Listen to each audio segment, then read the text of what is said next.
Hello दोस्तों, नमस्कार। एक बार पुनः स्वागत है आप लोगों का अपने यूट्यूब चैनल अध्ययन बायोलॉजी क्लासेज में। कल हमने बैक्टीरियोफेज की चर्चा किया था।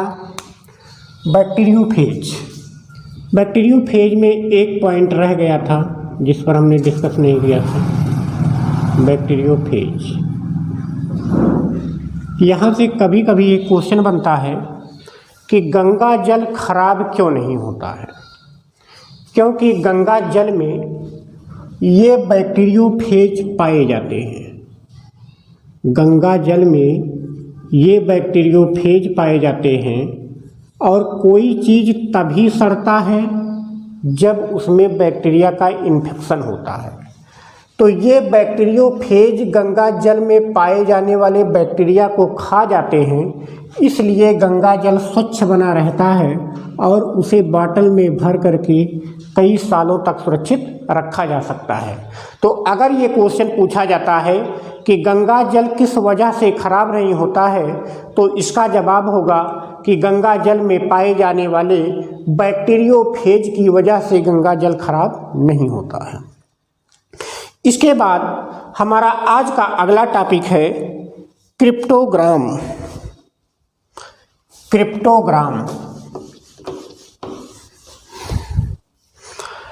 हम लोग चर्चा करते हैं क्रिप्टोग्राम पर कि क्रिप्टोग्राम क्या होता है। क्रिप्टोग्राम,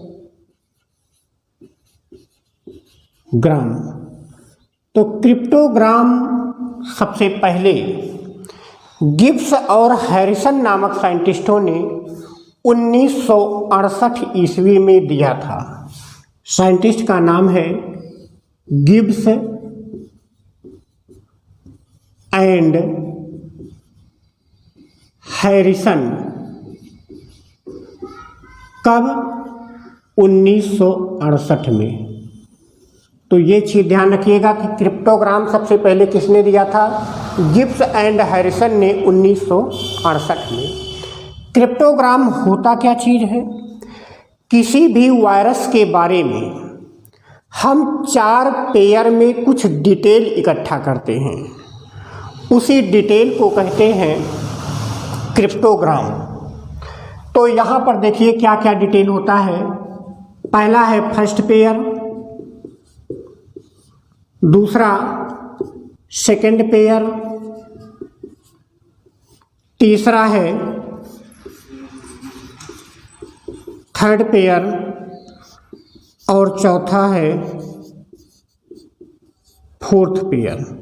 4 पेयर में हम जानकारियां लेते हैं और प्रत्येक पेयर को 2 पार्ट में बांटा गया है। ये हो जाएगा पार्ट ए और इधर हो जाएगा पार्ट बी।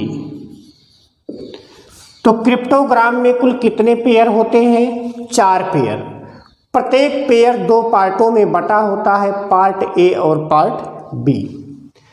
पहले पेयर में हम जानते हैं कि उस वायरस में किस प्रकार का न्यूक्लिक एसिड है, मतलब कि डीएनए है या आरएनए है। तो पहले पेयर के पहले पार्ट में हम क्या जानते हैं? Type of nucleic acid. Type of nucleic acid.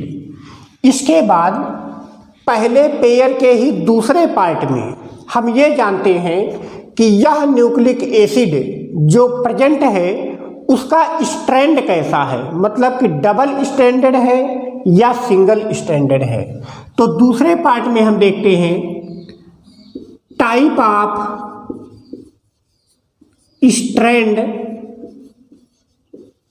Of nucleic acid. तो पहला पेयर हमारा कंप्लीट हुआ।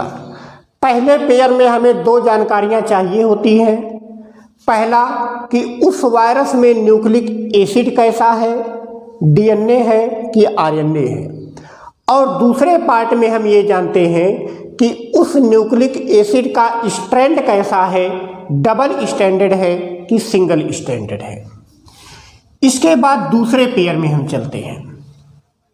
दूसरे पेयर में हम ये जानते हैं कि इस न्यूक्लिक एसिड का मॉलिक्यूलर वेट कितना है मिलियन में। तो यहाँ पर हम लिखते हैं molecular weight of nucleic acid in million. यहाँ पर जो शॉर्ट फॉर्म लिखे गए हैं उनको ध्यान दीजिएगा।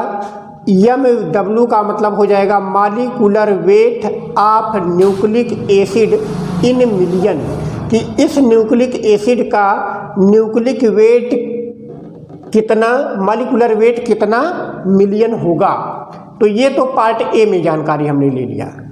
फिर हम ये देखते हैं कि यह न्यूक्लिक एसिड उस वायरस में कितना % मौजूद है, कितनी मात्रा उसकी मौजूद है।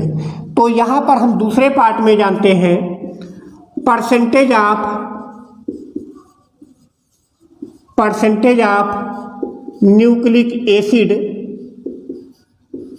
इन वायरस, कि उस वायरस में न्यूक्लिक एसिड का कितना % मौजूद है। तो हमारा ये दूसरा पेयर कंप्लीट हो गया। फिर तीसरे पेयर में हम देखते हैं शेप ऑफ वायरस, कि उस वायरस का आकार कैसा है, राउंडेड है या इलांगेटेड है या कोई अदर शेप का है। तो शेप ऑफ वायरस ये हम जानते हैं तीसरे पेयर के पहले पार्ट में, और तीसरे पेयर के ही दूसरे पार्ट में हम जानते हैं शेप ऑफ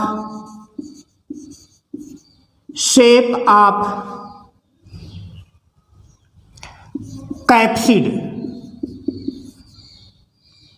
और कैप्सोमियर। तो यहाँ पर हम ये जानते हैं कि उस वायरस के कैप्सिड का क्या शेप है या कैप्सोमियर का क्या शेप है। तो पहले पार्ट में हम तो पूरे वायरस का शेप देखते हैं और दूसरे पार्ट में हम शेप ऑफ कैप्सिड या कैप्सोमियर का शेप देखते हैं। तो हमारा ये तीसरा पेयर कंप्लीट हो जाता है। इसके बाद चौथे पेयर में हम देखते हैं कि वह वायरस किस प्रकार के होस्ट पर अटैक करता है। अगर जैसे प्लांट पर करता है तो कैसे प्लांट पर, सीडेड प्लांट पर कि नॉन सीडेड प्लांट पर। तो इस प्रकार से हम चौथे पेयर के पहले पार्ट में देखते हैं टाइप ऑफ होस्ट इन्फेक्टेड, मतलब किस प्रकार के होस्ट को वो वायरस इन्फेक्ट कर रहा है। इसके बाद इसी चौथे पेयर की दूसरे पार्ट में हम जानते हैं टाइप ऑफ वेक्टर, कि मतलब कैसे वो वायरस फैल रहा है उस होस्ट में, हवा के माध्यम से या किसी आर्थ्रोपोड के माध्यम से या किसी मैकेनिकल ट्रांसमिशन से। तो किस प्रकार से उस वायरस का ट्रांसमिशन होता है, फैलाव होता है, ये हम जानते हैं चौथे पेयर के दूसरे पार्ट में। तो यहाँ पर ध्यान दीजिएगा कि प्रत्येक पेयर स्पेसिफिक होता है। जैसे पहले पेयर में जो जानकारियाँ लिखी हैं वही रहेंगी। ऐसा नहीं कर सकते कि चौथे पेयर की जानकारी हम पहले पेयर में ले जाके कर दें। तो ये स्पेसिफिक है। जब भी परीक्षा में यहाँ से प्रश्न बनेगा तो यहाँ पर चारों दिया जा सकता है ऑप्शन, चारों पेयर, और थोड़ा सा पेयर का इधर उधर दे सकता है। जैसे दूसरे पेयर का चौथे में दे दिया, चौथे का उठा के दूसरे में दे दिया, तो पूछेगा इसमें से कौन सा सही है या कौन सा गलत है। इस तरीके से क्वेश्चन यहाँ से बन सकता है। तो चारों पेयर हमें यहाँ पर ध्यान रखना पड़ेगा। तो फिर से एक बार हम देखते हैं क्रिप्टोग्राम क्या होता है। कि जब हम किसी वायरस के बारे में कुछ डिटेल इकट्ठा करते हैं तो उसी डिटेल को या उसी सूचनाओं को सम्मिलित रूप से क्रिप्टोग्राम कहा जाता है। क्रिप्टोग्राम की परिकल्पना सबसे पहले गिब्स और हैरिसन नामक वैज्ञानिकों ने 1968 ईस्वी में दिया था। क्रिप्टोग्राम के बारे में जानकारी हम 4 पेयर में एकत्रित करते हैं। प्रत्येक पेयर हमारा 2 पार्ट में बटा होता है, पार्ट ए और पार्ट बी। पहले पेयर के पहले पार्ट में हम जानते हैं कि उस वायरस में न्यूक्लिक एसिड कैसा है, और दूसरे पार्ट में हम जानते हैं कि उस न्यूक्लिक एसिड का स्ट्रैंड कैसा है। इसके बाद दूसरे पेयर के पहले पार्ट में हम जानते हैं कि उस न्यूक्लिक एसिड का मॉलिक्यूलर वेट कितना मिलियन है, और दूसरे पार्ट में हम जानते हैं कि वह न्यूक्लिक एसिड उस वायरस में कितना % मौजूद है। इसके बाद तीसरे पेयर के पहले पार्ट में हम जानते हैं कि उस वायरस का आकार कैसा है, और दूसरे पार्ट में हम जानते हैं कि कैप्सिड या कैप्सोमियर का आकार कैसा है। इसके बाद चौथे पेयर के पहले पार्ट में हम जानते हैं कि वह वायरस किस प्रकार के होस्ट को इन्फेक्ट कर रहा है, संक्रमित कर रहा है, और दूसरे पार्ट में हम जानते हैं कि वह वायरस किस प्रकार से ट्रांसमिटेड होता है या फैलता है। तो इस प्रकार से चारों पेयर में जो जानकारियां एकत्रित की जाती है, इसी को हम बोलते हैं क्रिप्टोग्राम। तो काफ़ी इम्पॉर्टेंट है, मोस्ट इम्पॉर्टेंट है। यहाँ से क्वेश्चन टीजीटी पीजीटी में बनेंगे तो थोड़ा सा हो सकता है कठिन लगे जो लोग नहीं पढ़े रहेंगे। अब परीक्षा में अगर पूछेगा क्रिप्टोग्राम किसी वायरस का, तो वो टीएमबी का पूछेगा, क्योंकि टीएमबी ही एक ऐसा वायरस है जो कि वेल स्टूडाइड है, जिसका अच्छे से अध्ययन किया गया है। तो टीएमबी का क्रिप्टोग्राम हम लोग देखते हैं। पहले देखते हैं टाइप ऑफ न्यूक्लिक एसिड। तो टीएमबी में किस प्रकार का न्यूक्लिक एसिड पाया जाता है, तो आपने इंटरमीडिएट में ये पढ़ रखा है कि टीएमबी में जेनेटिक मटेरियल आरएनए होता है। तो आरएनए को हम दिखाते हैं आर से। इसके बाद वह आरएनए कितने स्ट्रैंड का बना होता है, सिंगल स्ट्रैंडेड होता है कि डबल स्ट्रैंडेड होता है, तो आपने पढ़ा है कि वो सिंगल स्ट्रैंडेड होता है। तो यहाँ पर पहला पेयर हमारा कंप्लीट हो गया R/1। इसके बाद दूसरे पेयर में वहाँ पर जो न्यूक्लिक एसिड है उसका मॉलिक्यूलर वेट होता है लगभग 2 मिलियन, वैसे होता है 2.4 मिलियन, लेकिन होल नंबर में अगर हम लिखेंगे तो यहाँ पर 2 मिलियन होता है उसका मॉलिक्यूलर वेट। इसके बाद यहाँ पर है percentage of nucleic acid in virus, वैसे तो होता है 5.6%, लेकिन होल नंबर में हम लिखेंगे तो लिखेंगे 5। तो ये हो गया हमारा दूसरा पेयर की जानकारी। इसके बाद तीसरे पेयर में हम देखते हैं शेप ऑफ वायरस। वो वायरस होता कैसे है, उसका आकार कैसा होता है, तो वो लंबा होता है, और लंबा को इंग्लिश में लिखते हैं इलांगेटेड। इलांगेटेड को साइड में लिखेंगे कैपिटल ई। और शेप ऑफ कैप्सिड या कैप्सोमियर, जो उसमें कैप्सोमियर पाए जाते हैं वो भी लंबे होते हैं, तो उसे हम लिखेंगे कैपिटल ई। तो यहाँ पर हो गया दोनों ई। इसके बाद हम चौथे पेयर पर चलेंगे। चौथे पेयर में टाइप ऑफ होस्ट इन्फेक्ट, वो किस प्रकार के होस्ट को संक्रमित करता है, तो आपको पता है कि तंबाकू का पौधा एक सीडेड प्लांट है, एक एंजियोस्पर्म है, तो सीडेड प्लांट की वजह से उसे लिखेंगे यस। यस का मतलब होता है सीडेड प्लांट या बीजीय पौधों को ये संक्रमित करता है। इसके बाद टाइप ऑफ वेक्टर कि वो फैलता कैसे है, तो वो हवा के द्वारा फैलता है, और हवा के द्वारा फैलने के प्रोसेस को एनिमोफिलस कहा जाता है, तो उसे कैपिटल ए से दिखाते हैं। यहाँ पर जो शॉर्ट फॉर्म लिखे गए हैं इनके हम कंप्लीट रूप यहाँ पर देख लेते हैं। E = हो जाएगा इलांगेटेड, मतलब लंबा। यस मतलब हो जाएगा सीडेड प्लांट, सीडेड प्लांट, और ए का मतलब हो जाएगा एनिमोफिलस, एनिमोफिलस मतलब वायु द्वारा इसका फैलाव होता है, हवा के द्वारा। तो ये हमारा एक पूरा कंप्लीट क्रिप्टोग्राम हो गया। इसको तो बिल्कुल आप रट लीजिए, टीएमबी का क्रिप्टोग्राम, टीएमबी का क्रिप्टोग्राम बिल्कुल रट लीजिए। हो जाएगा R1:25:EE:SA।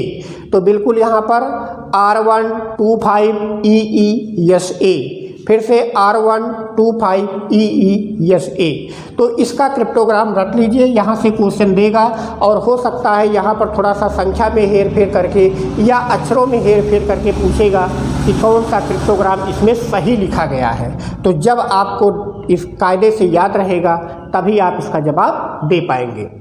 तो उम्मीद है कि क्रिप्टोग्राम आपको बेहतर तरीके से समझ में आ गया होगा। एक स्क्रीनशॉट लीजिए, फिर हम लोग आगे चलते हैं। इसके बाद आज हमें जो पढ़ना है वो है टीएमबी के बारे में पूरा डिटेल से। टीएमबी जिसका पूरा नाम होता है टोबैको मोज़ेक वायरस। तो आपने पढ़ा है कि टीएमबी ही ऐसा वायरस है जिसकी सबसे पहले खोज हुई थी, और खोज किसने किया था? रशियन साइंटिस्ट इवानोवस्की ने। कब किया था? 1892 ईस्वी में। इसका क्रिस्टलाइजेशन किसने किया था? स्टैनले ने। कब किया था? 1935 में। तो ये सभी जानकारियां हम लोग यहाँ पर देखेंगे अब टीएमबी के बारे में। तो आज हमें टीएमबी को थोड़ा डिटेल में पढ़ना है। टीएमबी जिसका पूरा नाम होता है टोबैको मोज़ेक वायरस। तंबाकू की पत्तियों पर ये मोज़ेक रोग उत्पन्न करता है। मोज़ेक का मतलब होता है कि तंबाकू की पत्तियों पर ऐसे दाने दाने दिखने लगते हैं, तो इस प्रकार के रोग को मोज़ेक रोग कहा जाता है। तो तंबाकू की पत्तियों पर मोज़ेक रोग उत्पन्न करने वाला जो वायरस है उसे टीएमबी या टोबैको मोज़ेक वायरस कहा जाता है। टीएमबी वाज फर्स्ट डिस्कवर्ड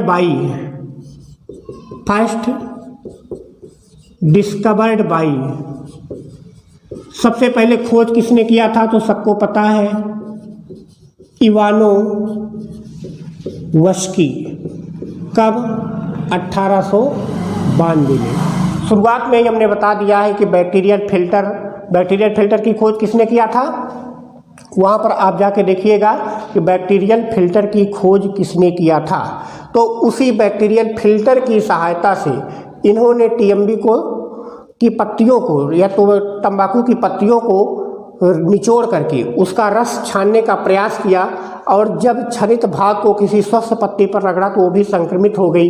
तो वहाँ से उन्होंने बताया कि यह रोग बैक्टीरिया से भी छोटे किसी जीव द्वारा फैल रहा है, जिसको बाद में वायरस टर्म दिया था लुईस पास्चर ने। तो यहाँ से आप लोग जो बैक्टीरियल फिल्टर है उसको जा कर के हमारे पहले वाले वीडियो में देखेंगे कि बैक्टीरियल फिल्टर की खोज किसने किया था। ये क्वेश्चन पूछा जा सकता है बैक्टीरियल फिल्टर। तो इसके बाद यहाँ पर देखिए, इवानोवस्की ने तो खोज कर दिया 1892 में। क्रिस्टलाइज बाई, ये भी हमने पहले वीडियो में ही बता दिया है। Crystallised by Stanley. कब? 1935। बाकी वहाँ पर हमने बीजरिंग का कथन वगैरह भी बताया है कि कंटेजियम वाइबम फ्लूइडम, जिसका अर्थ होता है लिविंग इन्फेक्शियस फ्लूइड। तो ये सब चीज़ें पहली वीडियो में हमने कवर कर दिया है, तो बहुत डिटेल से वहाँ पर नहीं चलेंगे। आज हम ये देखते हैं कि टीएमबी दिखता कैसे है। तो टीएमबी एक इलांगेटेड स्ट्रक्चर है इस तरीके से। यहाँ पर सबसे पहले तो उसका एजेंटिक मटेरियल ऊपर हो जाता है, और उसके संरचना में इस तरीके से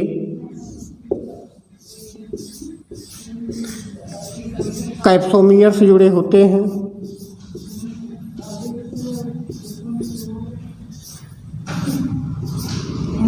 ये कैप्सोमियर हो जाते हैं। तो यहाँ पर जो पार्ट आप ऊपर दिख रहे हैं ये हो जाता है इसका आरएनए, जो कि होता है सिंगल स्ट्रैंडेड एस आरएनए। ये जो छोटी छोटी संरचनाएं इस तरीके से दिख रही हैं, ये है इसका एक कैप्सोमियर।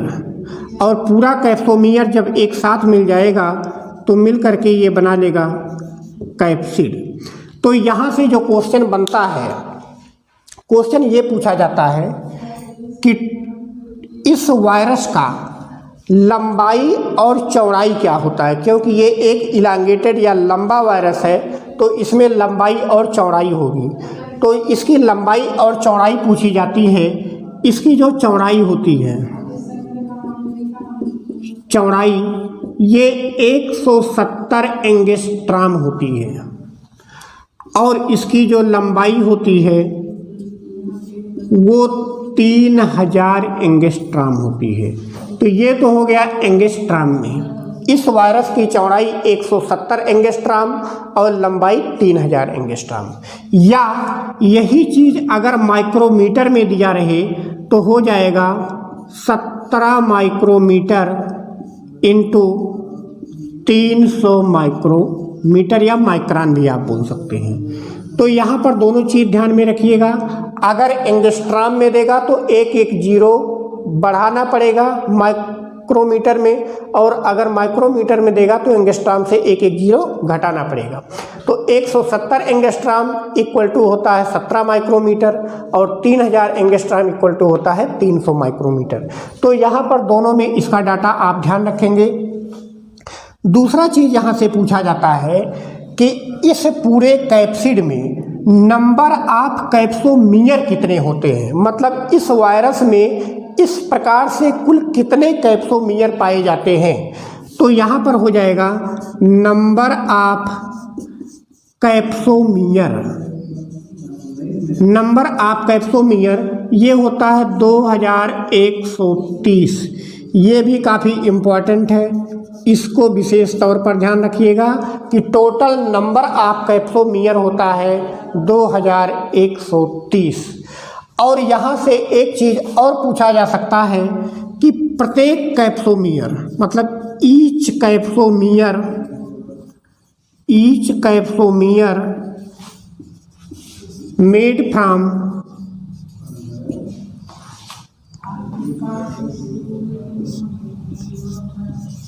159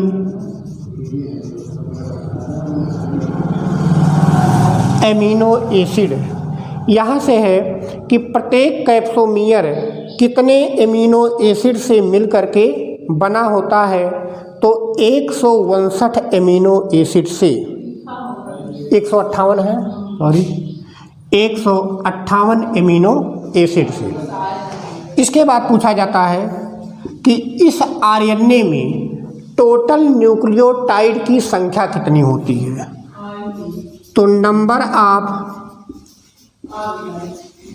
न्यूक्लियोटाइड इन आरएनए, तो ये होते हैं 6500 न्यूक्लियोटाइड। 6500 न्यूक्लियोटाइड होते हैं टोटल उस आरएनए में। यहाँ से एक चीज़ और पूछा जाता है, इस आरएनए का मॉलिक्यूलर वेट कितना होता है। मॉलिक्यूलर वेट ऑफ आरएनए, तो इसका होता है 2.4 मिलियन, 2.4 मिलियन। और total molecular weight of virus अगर पूछा जाए कि पूरे वायरस का मॉलिक्यूलर वेट कितना होगा, तो molecular weight of virus equal to होता है 40 लाख, 40 लाख होता है इसका टोटल मॉलिक्यूलर वेट। इसके बाद यहाँ पर एक चीज़ और पूछा जाता है कि प्रत्येक टर्न में कितने न्यूक्लियोटाइड होते हैं। तो नंबर ऑफ न्यूक्लियोटाइड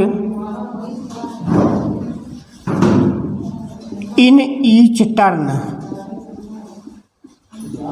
ये होता है 49। यहाँ से एक चीज़ और पूछा जाता है कि टीएमबी में प्रोटीन और न्यूक्लिक एसिड या आरएनए, आप कह लीजिए कि प्रोटीन और आरएनए का रेशियो क्या होता है। तो इसके पहले हम बता चुके हैं कि आरएनए पाया जाता है 5.6%, तो प्रोटीन हो जाएगा यहाँ से 94.4%। ये रेशियो आप ध्यान रखिएगा, काफ़ी इम्पॉर्टेंट है। तो यहाँ से तीन चीज़ें बहुत इम्पॉर्टेंट है। एक तो प्रोटीन और आरएनए का रेशियो पूछता है, नंबर ऑफ टोटल कैप्सोमियर पूछता है, और प्रत्येक कैप्सोमियर कितने एमिनो एसिड का बना होता है, ये भी काफ़ी इम्पॉर्टेंट है। बाकी यहाँ से इसकी लंबाई और चौड़ाई ध्यान रखिएगा। तो ये चार चीज़ें आप ध्यान रखेंगे। लंबाई और चौड़ाई खास करके माइक्रोमीटर में ज़्यादातर दिया जाता है। नंबर ऑफ कैप्सोमियर 2130 होते हैं। प्रत्येक कैप्सोमियर 158 एमिनो एसिड के बने होते हैं। और यहाँ पर प्रोटीन और आरएनए का रेशियो 94.4% प्रोटीन होती है और 5.6% आरएनए होता है। तो ये इतना ही डिटेल सफिशिएंट है आपकी परीक्षा के दृष्टिकोण से, इससे ज़्यादा यहाँ से कुछ नहीं पूछा जाएगा। हाँ, यहाँ से एक चीज़ ये पूछा जा सकता है कि इसमें आरएनए कैसा है, तो सिंगल स्टैंडर्ड है, ये आप लोग शुरू से ही पढ़ते आ रहे हैं, तो यहाँ से कोई समस्या नहीं होनी चाहिए। अब इसका आप लोग एक स्क्रीनशॉट लीजिए, फिर हम लोग आगे बढ़ते हैं।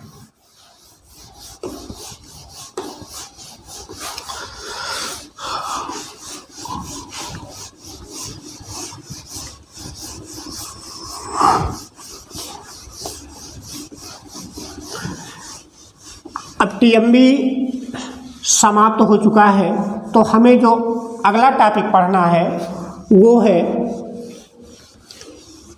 कि वायरस के द्वारा प्लांट में और एनिमल्स में कौन कौन से रोग होते हैं। उसके पहले हम थोड़ी सी ये चर्चा कर लेते हैं कि जो पौधों में वायरस के द्वारा रोग होते हैं वो कौन से रोग होते हैं और उस रोग का लक्षण क्या होता है। तो यहाँ पर हो जाएगा हमारा अगला पॉइंट कि symptoms of viral disease. Symptoms of viral disease. तो पहला जो रोग होता है, आपने सुना है कि मोज़ेक रोग। मोज़ेक रोग में क्या होता है कि पत्तियां दानेदार या रफ लगने लगती है, खुरदरी। जैसे आपने पढ़ा होगा कि इंडोप्लाज्मिक रेटिकुलम के ऊपर राइबोसोम जब लग जाते हैं तो खुरदरी या दानेदार लगने लगता है। तो उसी प्रकार से यहाँ पर जो पत्तियां हैं वो भी दानेदार दिखने लगती है, तो उसी को मोज़ेक रोग बोला जाता है। तो पहला तो हमारा हो गया मोज़ेक डिजीज। इसके बाद दूसरा है येलोविंग। येलोविंग का मतलब आप नाम से ही समझ रहे हैं कि इसमें जो पत्तियां हैं वो पीली पड़ने लगती हैं, या जो उसके कोमल स्टेम्स हैं वो भी धीरे धीरे पीले पड़ने लगते हैं। इसके बाद तीसरा रोग जो होता है उसे हम कहते हैं क्लोरोसिस। तो क्लोरोसिस के नाम से ही स्पष्ट है कि इसमें जो क्लोरोफिल है वो धीरे धीरे समाप्त होने लगता है, तो इसे हम क्लोरोसिस कहते हैं। इसके बाद अगला है नरकोसिस। तो नरकोसिस में क्या है, डेथ ऑफ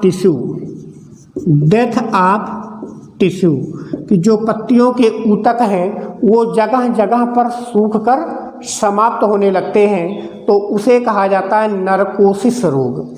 इसके बाद अगला है वीन बाइंडिंग। पांचवा है वीन बाइंडिंग। तो वीन बाइंडिंग में क्या है कि वीन्स के किनारे किनारे, पत्तियों के वीन्स के किनारे किनारे टिश्यू सूखने लगता है।